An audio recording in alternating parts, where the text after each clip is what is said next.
Goeiedag, ek groet jou in die kosbare naam van Jesus Christus. Gaan jy tans deur 'n moeilike tyd in jou lewe? Ervaar jy pyn of teleurstelling as gevolg van 'n situasie wat oor jou pad gekom het, wat net nie regverdig is nie?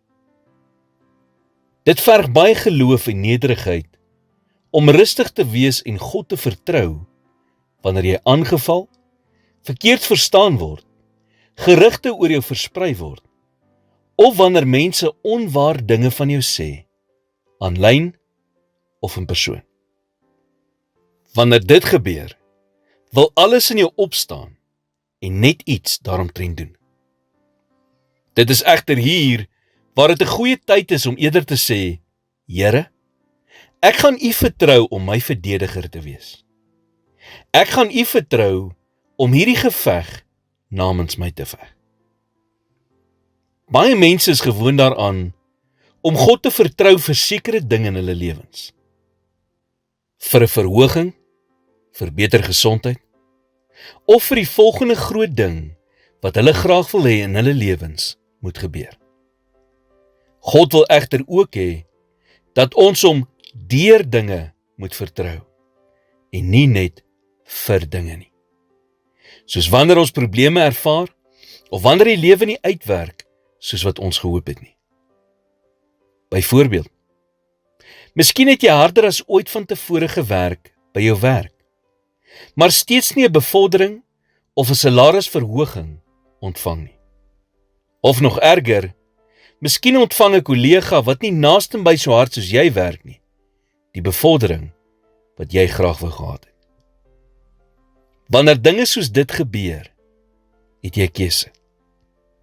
Jy kan kies om kwaad en verbitter te wees teenoor al die betrokke mense en jou bes te doen om jou saak te verdedig. Of jy kan kies om God te vertrou, om geregtigheid in jou lewe te bring en om dit wat verkeerd is, reg te stel, wetend dat alle bevordering van hom afkom. Romeine 12 vers 19 sê, moenie julle wreek nie, geliefdes, maar gee plek vir die toorn, want daar is geskrywe, aan my kom die wraak toe, ek sal vergeld, spreek die Here. Laat God vir jou veg. Hy kan jou guns gee en jou by plekke in jou lewe bring, waar geen mens jou ooit kan bring nie. So wat ook al vandag in jou lewe aangaan, en wat jy ook al verduur wat onregverdig is, weet dat jy nie onsigbaar is vir God nie. Op die regte tyd sal hy vir jou 'n deurbraak bring.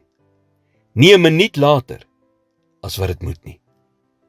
Here, vandag kom ek na U, wetend dat ek nie sterk genoeg is om hierdie geveg alleen te veg nie.